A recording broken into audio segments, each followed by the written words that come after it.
Ada beberapa jenis boiler atau ketel uap yang digunakan untuk berbagai jenis keperluan, dari mesin uap, turbin uap, pembangkit listrik, dan lain sebagainya, seperti haystack boiler, vertical boiler, cornice boiler, dan lain sebagainya.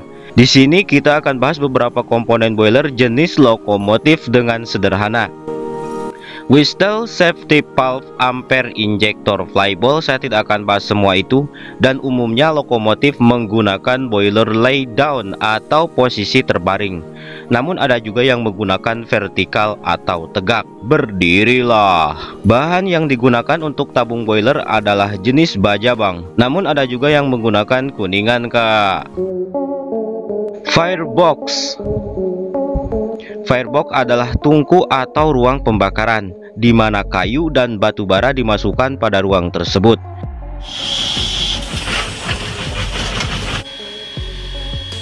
Untuk menstabilkan penyalaan agar api tidak mudah padam, maka dibutuhkanlah fire tubes atau pipa-pipa kecil yang berjajar di dalam permukaan ruang bakar. Selain untuk menstabilkan penyalaan, pipa-pipa ini juga berfungsi untuk membuang asap hasil dari pembakaran.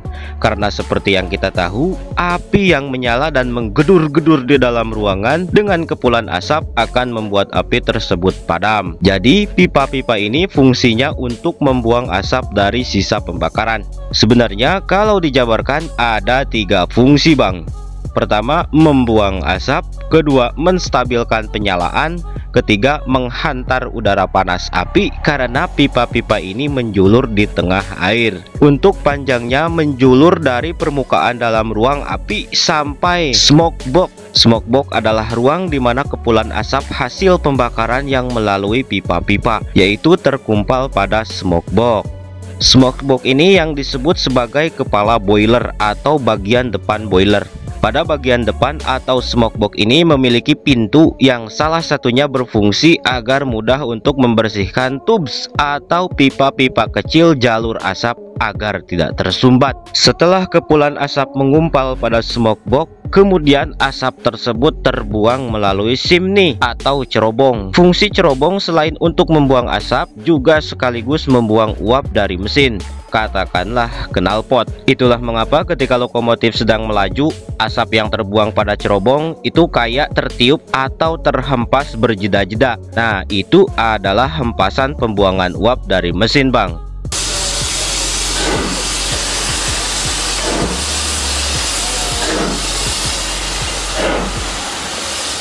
Dan ini adalah penampakan pipa pembuangan uap dari mesin yang menghempas-hempas itu kak.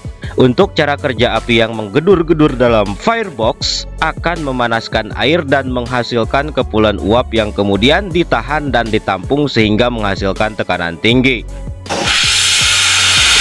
Ya seperti itulah bang, macam kita bakar kaleng yang berisi air lah. Dan air yang digunakan adalah ya air biasa bang, maksudnya tanpa campuran-campuran apa gitu. Ngomongin soal air, ruangan air pada boiler itu tidak hanya tertampung pada bulatan boilernya saja, tapi juga merambat memasuki celah atau ruang kecil pada pinggir atau permukaan bagian sisi dan belakang firebox. Untuk penampakan ruangannya seperti ini.